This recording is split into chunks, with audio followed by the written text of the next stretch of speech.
Hello everyone, greetings and welcome to your favorite podcast channel, Nigeria Unfiltered.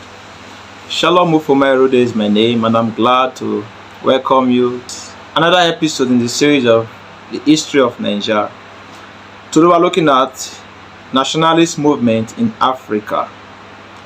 History has it that the period towards the end of the 19th and the 20th century witnessed a mix of actions that were spearheaded by Africans geared towards colonial powers.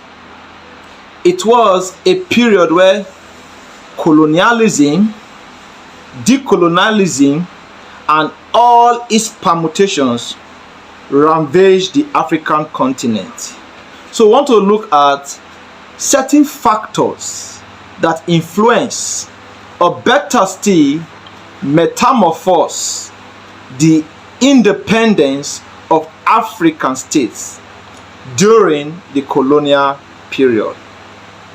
According to history, several factors stand tall that influence nationalist movement in Africa.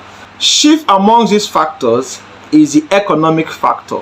Of course, nationalism can be defined as a revival, or better still, a particular action call from persons that originated from Africa for the betterment of their continent. Nationalism, on the other hand, has to do with the rise of national chauvinism as against colonial powers. Nationalism has to do with the feelings of empathy, solidarity towards one's country, so that colonial powers can be forcefully, or better still, diplomatically put away from that country. Now, when we say unfavorable economic policies, it has to do with the forced labor, obnoxious tax. That said, another factor that brought about nationalist movement was the influence of Africans, or the black race, in the diaspora. Scholars and other students in Africa that were schooling in countries like America, UK, etcetera. People like Marcus Garvey, W.E.B DuBois, Martin Luther King Jr., they all influenced and shaped nationalist movement. Another powerful reason that brought about nationalist movement in Africa was the settler colony. When we say settler colony, we are saying that the white man coming to Africa not just for economic gains, but to domicile and to settle in African countries. We have several settler colonies. We have Tanzania, we have Kenya, we have South Africa, we have Zimbabwe, formerly known as Southern Rhodesia.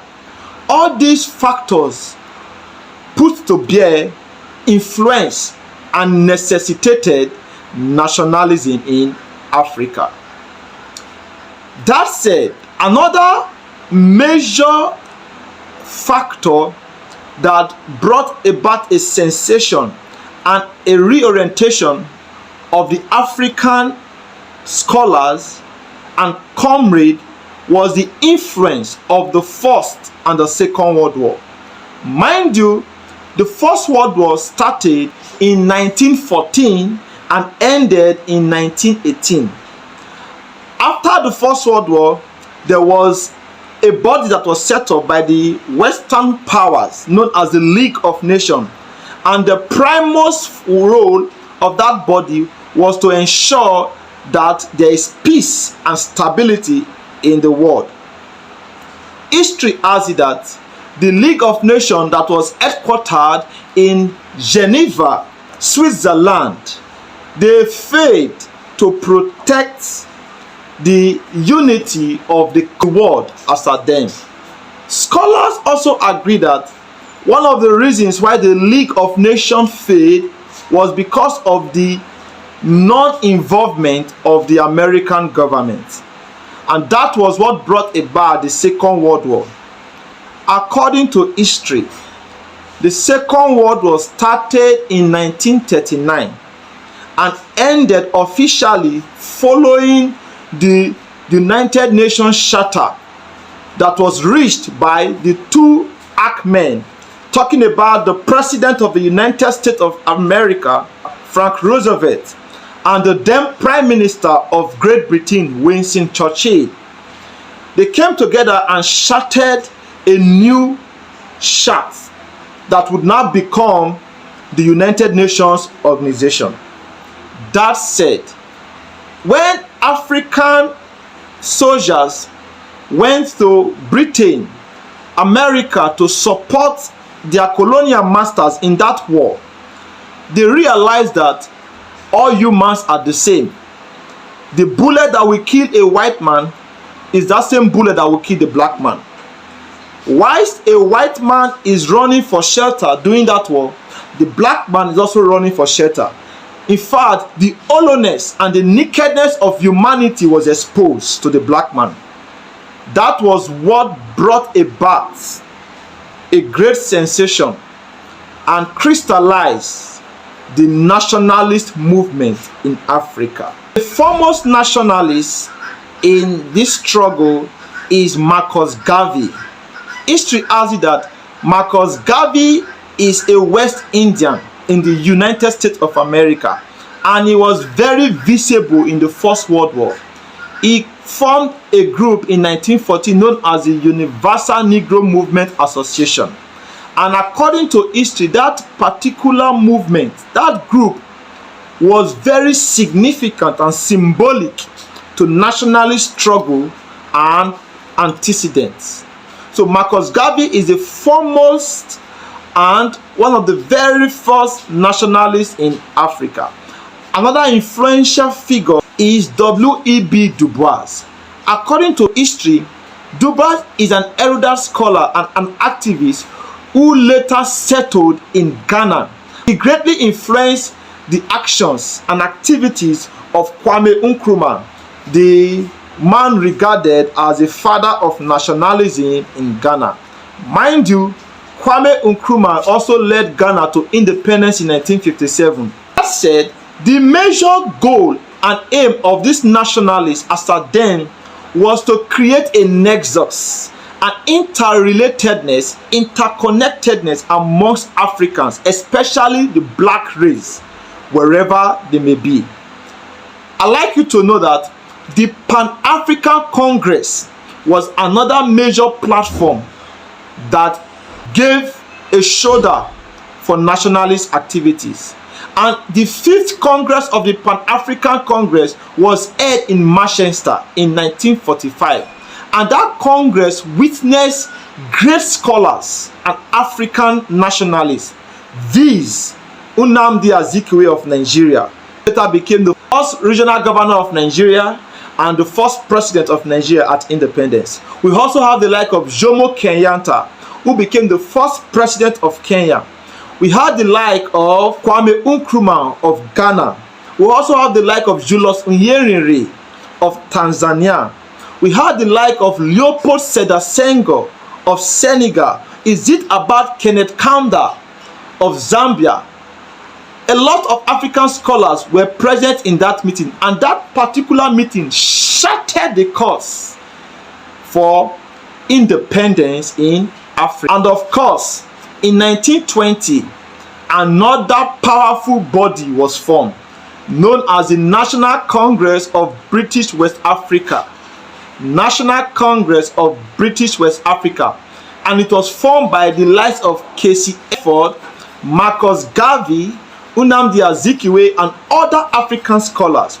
I'd like you to know that the activities of the National Congress of British West Africa was majorly to unite African scholars, activists, comrades, so as to speak with one voice. Our prayers remained that African states should be given independence. early enough, in 1925, another powerful body was formed known as the West African Student Union, WASU, and scholars like Kwame Nkrumah, Nnamdi Azikiwe, Awolowo, and other scholars within the West African continent led a lot of activities and actions. There were a lot of struggles, non-violent meetings. I'd like you to know that most of the nationalists that were members of the NCBWA and WASU, they later led their countries to independence, and history has it that they became the first leaders during independence. Is it about Ghana? Like I've said earlier on, Kwame Nkrumah, who was the foremost nationalist, led Ghana to independence in 1957. And Nkrumah's ideology was centered about socialism, a welfare society, and he was one of the foremost leaders alongside Muammar Gaddafi that was trying to look for a USA, that is a United States of Africa, so as to fight against Western influence in African territory. That said, Jomo Kenyatta led Kenya to independence in the early 60s. Julius Nyerere led Tanganyika Republic, present-day Tanzania, to independence in 1960. And history has it that Julius Nyerere was a good leader. He brought about the Uzama principle, which is premised on socialism, although he left Tanzania worse off than he met it. Leopold Sedar Senghor led Senegal to independence in 1960. Is it about Kenneth Kaunda, who led his country to independence?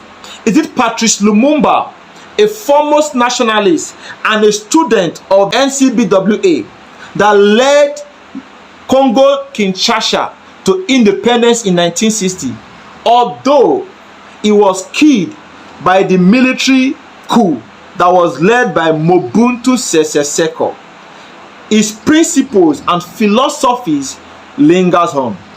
This Dr. Nnamdi Azikiwe, who history has it that the first national governor in 1959 of Nigerian origin, and at independence he was the president of Nigeria. These and more efforts put forward by our leaders in Africa, they were all fighting for a just cause. And what was that cause? That the Western powers should allow us Africans to rule ourselves submissively. Several factors influence nationalist struggle in Africa. We cannot jettison the aspect that has to do with unfavorable economic policies that speaks to forced labor, obnoxious taxation system, talking about the influence of the First and the Second World War. Is it about the influence of the settler colony that brought about a high-level segregation in Africa? Are we talking about Pan-African movement, that the likes of Marcus Garvey and his group that he formed the Universal Negro Movement Association of 1914?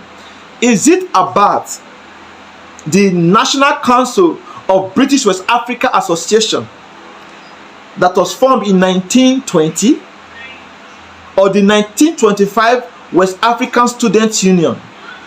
All these variables put together were a major voice and platform on which our leaders, African nationalists, use to bring about decolonization of Africa.